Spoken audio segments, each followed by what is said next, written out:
Well, I'll give props to Panama because they obviously were already out of this World Cup. They were just playing their final group stage match, but they were dancing, celebrating the goals. It was a very emotional time. But I've been sort of seeing a lot of subtweeting from Ooh. from a lot of accounts, not even from the Fox account. Everybody's highlighting. Oh, look, Jamaica's dancing, celebrating, going to the next round or whatever. Or like the Panamanian women dancing after even losing the game, but they're dancing because they obviously Panama's incredibly proud and the fans are really supportive. And so everybody's like, look at the Panamanians dancing, and it's like, all right, what y'all are like. You're being subtle about it, but I see what you're doing. Carly somewhere is like the mayor of the of that footloose town. You know, like, stop dancing. No, these darn kids. Yeah, stop moving your hips. So, but I love that for Panama. I'm obviously it's just such an incredible accomplishment to get to the World Cup. And look, yeah, it didn't work out as you had hoped, but what a showing, and to score against France, it's worth dancing. Even if you lose the game, I think within context, it makes complete sense. So very, very happy for them. But let's talk about. And I also want to clarify my statements. Okay, I've been waiting. Dance all you want. Lots of people were very upset. People were very. I mean, look.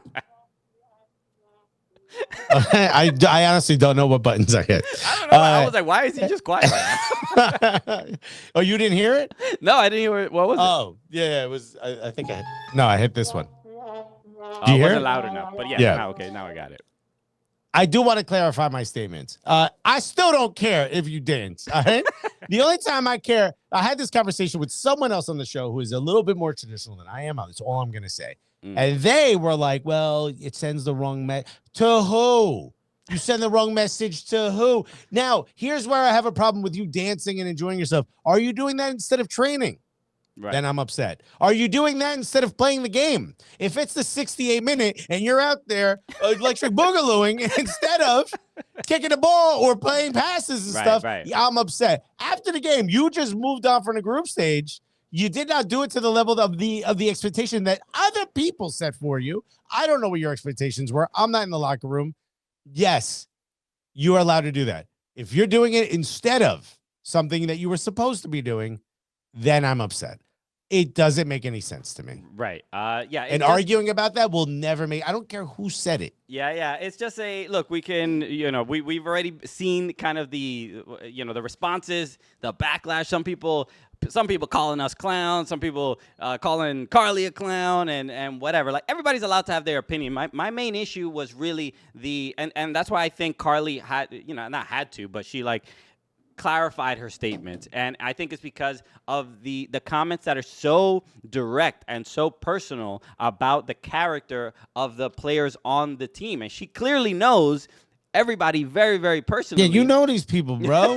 So imagine I came out after you hosted an episode of Cooligans with the guest host, and I was like, it's just, I honestly think it's the hosts that are there. You'd be like, Christian, and you probably know the person who's the guest host, dog. You say some wild stuff without saying some wild stuff. And it doesn't mean that the players need to be coddled, but to say, and really the big issue is obviously criticizing dancing is all right, fine. Maybe you're some people might think you're a fuddy-duddy and blah, blah, blah. It is a little old school. It's a little curmudgeon-y. But the real issue is that the people, I think a lot, and it kind of bugs me a little bit, is the comments that Carly made about it seems, she said, quote, it seems like these players care more about other stuff than winning. And what other stuff? Exactly. What other stuff? You gotta say it. You gotta 10 toes, Carly. Say what it is. What do they care about? You can't be sturdy and not be sturdy. You know what I mean? If you're going to say it, you gotta say it. Because we've said this on the show before. If you don't give even at least a somewhat more explicit answer, when you use these vague terms like, oh, I just don't like the culture of the new team, right. Or they care about other things other than winning, you allow us, the listener, not us two in particular, you allow everyone else to place something in that position. What does she mean exactly? It's like a film noir movie. Now we make up the ending. So you could be like, no, they meant this. No, she meant this. And it could be something much worse than what you actually meant. You have to be a bit more detailed, a bit more specific. If you don't want everyone kind of having this debate and trying to parse the words and everything, if you don't want that, then say what you mean.